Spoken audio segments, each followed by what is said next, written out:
Merci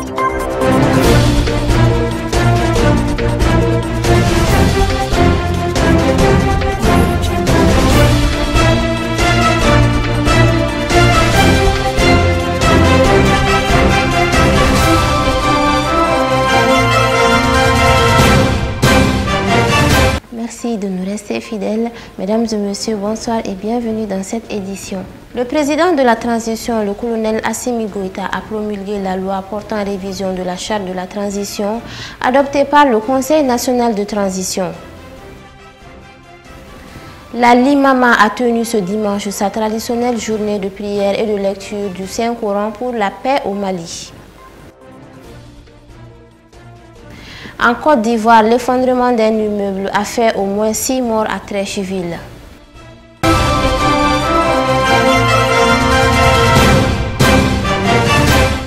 Une fois de plus, bienvenue dans cette édition. Comme je vous en parlais dans les titres, la nouvelle charte de la transition a été adoptée par le Conseil national le 21 février 2022. Quelques jours plus tard, le chef de l'État a promulgué la loi portant révision de la charte de la transition, considérant les recommandations des assises nationales de la refondation. Le colonel Assimi Goïta nous apprend que plusieurs articles ont été modifiés. Suivons les détails. Les articles 2, 7, 8, 9, 10, 11, 13, 19, 22 et 23 de la charte de la transition sont modifiés ainsi qu'il suit. L'article 2, les missions de la transition consacrées par la présente charte sont notamment le rétablissement et le renforcement de la sécurité sur l'ensemble du territoire national, le redressement de l'État et la création des conditions de base pour sa refondation, la promotion de la bonne gouvernance, la refonte du système éducatif, l'adoption d'impacts de stabilité sociale, les réformes politiques, institutionnelles, électorales et administratives, l'organisation des élections générales, la mise en œuvre intelligente de l'accord pour la paix et la réconciliation au Mali issu du processus d'Alger, la mise en œuvre efficiente des recommandations des assises nationales de la refondation. Article 7. En vacances de la présidence de la transition, pour quelque cause que ce soit ou d'empêchement absolu ou définitif du président de la transition, pour quelque cause que ce soit constatée par la Cour constitutionnelle saisie par le président du Conseil national de transition et le Premier ministre, les fonctions du président de la transition sont exercées par le président du Conseil national de la transition jusqu'à la fin de la transition. Article 8. Le président de la transition doit remplir les conditions suivantes: être une personnalité civile ou militaire, être de nationalité malienne d'origine, être âgé de 35 au moins et de 75 ans au plus, être intègre, de bonne moralité et impartial, être une personnalité de notoriété publique, jure de ses capacités physiques et mentales, n'avoir jamais fait l'objet d'une condamnation pénale pour crime. Article 10. Être reconnu par son engagement dans la défense des intérêts nationaux. Article 9. Le président de la transition n'est pas éligible aux élections présidentielles et législatives qui seront organisées pour marquer la fin de la transition. La présente disposition n'est pas susceptible de révision. Article 10. Le président de la transition entre en fonction 7 jours au plus après sa désignation et avant d'entrer en fonction, il prête serment devant la Cour suprême. Article 11. Le gouvernement de la transition est dirigé par un premier ministre nommé par le président de la transition. Il exerce les prérogatives définies par la présente charte et la constitution du 25 février 1992. Article 13. Le Conseil national de transition est l'organe législatif de la transition. Il est composé de 147 membres répartis entre les forces de défense et de sécurité, les représentants du mouvement du 5 juin, Rassemblement des forces patriotiques M5 RFP, les partis et regroupements politiques, les organisations de la société civile, les centrales syndicales, les syndicats libres et autonomes, les organisations de défense des droits de l'homme, les ordres professionnels, les Maliens établis à l'extérieur, les mouvements signataires de l'accord pour la paix et la réconciliation au Mali, issus du processus d'Alger, les mouvements de l'inclusivité, les autorités traditionnelles et coutumières, les chambres consulaires, les fêtières de la presse, des arts et de la culture, infrastructures. Un décret du président de la transition fixe la clé de répartition entre les composantes du Conseil national de transition dans le cadre de son élargissement. Le Conseil national de transition exerce les prérogatives définies par la Charte et la Constitution du 25 février 1992. Article 19. Les responsables administratifs et financiers des institutions de la République sont nommés par décret pris en Conseil des ministres. Article 22. La durée de la transition est fixée conformément aux recommandations des Assises nationales de la refondation. La transition prend fin avec l'élection présidentielle organisée par les autorités de la transition, la prestation de serment et la passation des charges au nouveau président élu. Article 23. Les membres du Comité national pour le salut du peuple et tous les acteurs ayant participé aux événements allant du 18 août 2020 à l'investiture du président de la transition et ceux du 24 mai 2021 ne peuvent être poursuivis ou arrêtés pour les faits et actes commis lors des 10 événements. Une loi d'amnistie est adoptée à cet effet. Sur tout un autre plan, le commissariat de police du 6e arrondissement a saisi des armes et des munitions dans une famille de la capitale. C'est une dizaine de pistolets automatiques améliorés, beaucoup de munitions, des pistolets mitrailleurs qui ont été récupérés dans cette famille qui fabrique et vend des armes. Comme vous pouvez le constater sur ces images, toutes ces armes et munitions ont été saisies dans la dite famille. Je vous en parlais également dans les titres. Le bureau de la Ligue malienne des imams et érudits pour la solidarité islamique, l'imama, Sabali Bougou Dougoura Koro, a organisé sa 3e édition de lecture du Saint-Coran ce dimanche 27 février 2022 dans la cour de la première mosquée du vendredi de Sabali Bougou Sokoro sous le thème « Que Dieu sauve le Mali et ses dirigeants des mains des ennemis ». Reportage Amadou Nyamele et Salif Nyari. C'est devenu une tradition pour le bureau local de l'imama Sabali Bougou Dougoura Koro de dédier une journée pour la lecture du Coran et des prières. Nous sommes là depuis qu'on a mis le bureau en place de l'imama au nom de tous les imams du quartier. Chaque 3 mois, nous organisons la lecture du Coran dans une mosquée à tour de rôle. Et la fin de l'année, on fait de façon grandiose, on égorge. C'est-à-dire qu'on verse le sang pour le bon Dieu, pour que nos vœux soient accordés. Donc ça fait la 3e édition et maintenant nous sommes là dans ce cadre-là. L'objectif c'était tout juste que les gens viennent vers Dieu et que Dieu nous écoute.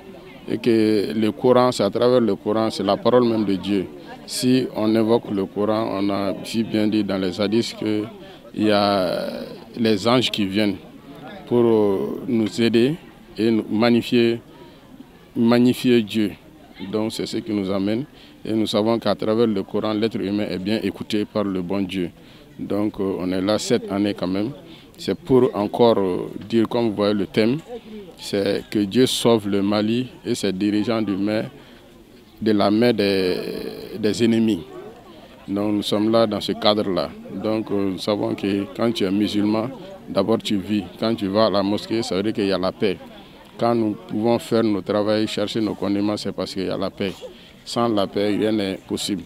Au cours de cette activité, plusieurs leaders religieux et autorités locales ont magnifié la cérémonie par leur présence. À cette occasion, le rôle et la place de l'imama ont été éclaircis avant de lancer un appel présent à la population par le président de la commission d'organisation.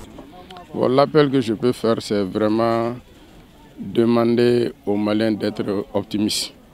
Et qu'on sache que ce genre de situation, tout peuple a traversé. Donc les peuples traversent souvent certaines choses. C'est comme on dit, Dieu veut mesurer notre foi. Donc si Dieu veut mesurer notre foi, nous devons nous montrer aussi endurants et supporter les problèmes, continuer après Dieu. Les vraies âmes d'un musulman, c'est la prière, c'est l'appel en Dieu. Donc nous sommes là dans ce cadre, nous appelons le bon Dieu et nous sommes sûrs que le Dieu nous écoute, Dieu nous attend.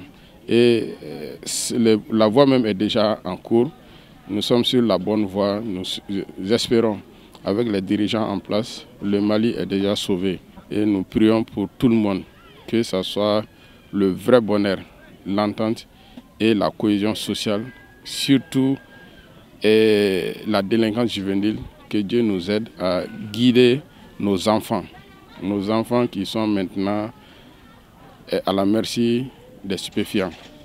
Donc nous prions le bon Dieu, que Dieu nous aide vraiment à nous donner des enfants qui peuvent faire l'honneur de notre famille. La cérémonie s'est clôturée par des prières afin que notre patrie, le Mali, retrouve la paix et sa dignité. Vivement la 4e édition et bon vent au bureau de la Limama Sabalibougou Tougoura-Koro.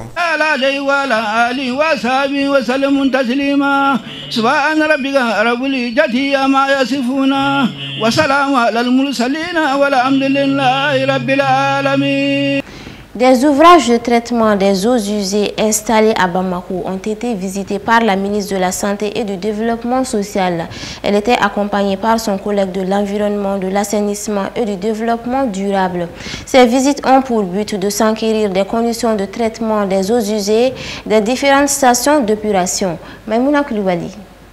La première étape de la visite a concerné l'hôpital de dermatologie de Bamako qui a permis aux visiteurs du jour de s'imprégner des conditions de traitement des eaux usées de la station d'épuration de cet établissement hospitalier. Cette station, qui dispose d'une capacité de 100 mm3 par jour, est une technologie allemande. Elle comprend également un bassin d'aération et de décantation bioréacteur, un poste de dosage et une cabine technique d'une capacité de 300 mm3 par jour. Sa station d'épuration de l'hôpital du Pont-Joué est équipée d'une technologie de pointe. Elle utilise le procédé de traitement des eaux usées dit réacteur bioséquentiel et fonctionne suivant le principe de l'aération prolongée avec un même ouvrage servant alternativement de bassin d'aération et de décantation. Les eaux usées traitées ici sont réutilisées au parc national. Elles constituent un vivier important pour l'arrosage des plantes et des verdures. Les ministres ont visité les bassins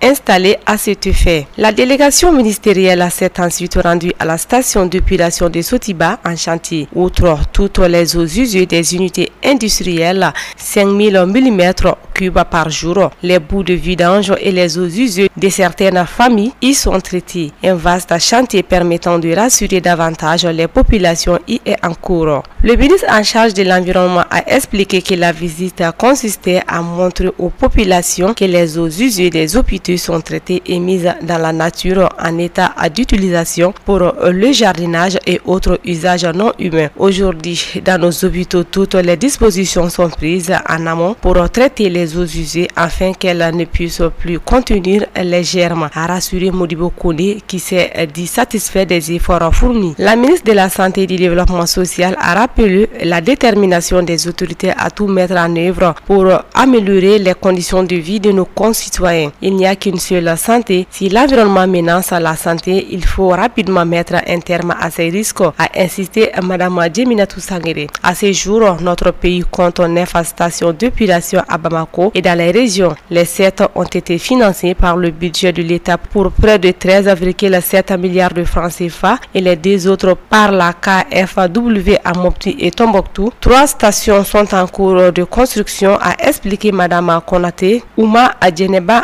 Mahamana, directrice générale de l'Agence nationale de gestion des stations d'épuration du Mali. D'un coût d'environ 9 milliards 6 millions de francs CFA, la société malienne de gestion de l'eau potable Somagep SA s'est dotée d'un plan d'action 2021-2022.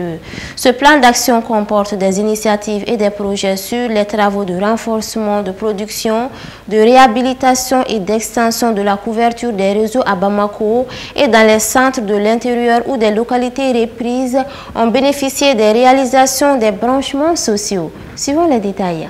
La société malienne de gestion de l'eau potable Somagep SA s'est dotée d'un plan d'action d'urgence 2021-2022 dénommé l'amélioration de l'accès à l'eau potable. Le document enregistre des actions prioritaires qui concourent d'une part au renforcement des capacités de production et de distribution de l'eau potable de la société et d'autre part à l'amélioration de l'accès à l'eau potable. Il convient de souligner que les actions qui y sont consignées concernent l'ensemble des centres du domaine concédés, mais prioritairement ceux marqués par une insuffisance notoire de production d'eau, d'absence de réseau de distribution adéquat et surtout de branchements. Pour la ville de Bamako, les actions majeures portent sur la réalisation des conduites pour augmenter le débit du réseau eau afin d'améliorer la desserte en eau des populations de la commune 4, l'inversion du booster du pont des Martyrs afin de permettre le transfert de l'eau de la rive droite vers la rive gauche pour améliorer la desserte en commune 1 et 2. S'y ajoute le déplacement de la station compacte de Bako-Djikoroni à Djikoroni-Para sur la rive gauche pour améliorer l'alimentation en eau potable des populations des communes 3 et 4 et l'installation d'une pompe de reprise et son secours au réservoir 2 fois 10 000 m3 à Bako-Djikoroni et d'un surpresseur de 1000 m3 par heure à 60 MCE de la station de Kabala. Aussi, il est prévu d'installer une station de reprise et 2 réservoirs de 250 m3 chacun pour les zones hautes de Boulkasobougou. À Missira, 2 pompes seront remplacées, des conduites seront posées et des forages seront réalisés et équipés. Ces travaux permettront d'améliorer la situation de l'alimentation en eau potable des populations pendant la pointe qui s'annonce. Pour les centres de l'intérieur, dans un premier temps, les actions d'urgence concernent les nouveaux centres présentant une disponibilité au niveau de la production d'eau potable permettant un raccordement de nouveaux clients. Il s'agit initialement des centres de Bla, Djoila, Sibi, Baraweli, Djoro, Dougabougou, Kolokani, Mahou, Segala, Yelimane, Fana, Konobougou, Nara et Nyono. En second lieu, les travaux couvrent tous les autres centres de l'intérieur du domaine concédé. Ainsi, de nombreux travaux dont la réalisation des forages, des châteaux, des bornes fontaines, la réhabilitation et extension des réseaux de distribution ont-ils été effectués ou en cours dans une trentaine de localités. On peut noter Koulikoro, Gao, Kati, Ségou, Bla, Nara, Batama, Gourma, Rarous, Banamba, Bankas, Diboli, Djema, Kolondjeba, Koro, Sofara, Welesebougou, Ombori, Sanankoroba, Banankoroni, Sibi, Douanza, Kenyeba, Djalakoroba, Kouri, Kajolo, Zegwa, Luluni, Narena, Nyono, Korienze, Yanfolila et Yoroso. Pour terminer, il convient de souligner que le nombre de populations qui a ou qui aura accès à l'eau potable grâce aux prévisions du plan d'action 2021-2022 est estimé à 1 million de personnes. Quant au coût global des actions, il s'élève à environ 9,6 milliards de francs CFA, dont 2,635 milliards de francs CFA pour la ville de Bamako et 6,921 milliards de francs CFA pour les centres de l'intérieur, soit 5,97 milliards de francs CFA pour les nouveaux centres repris.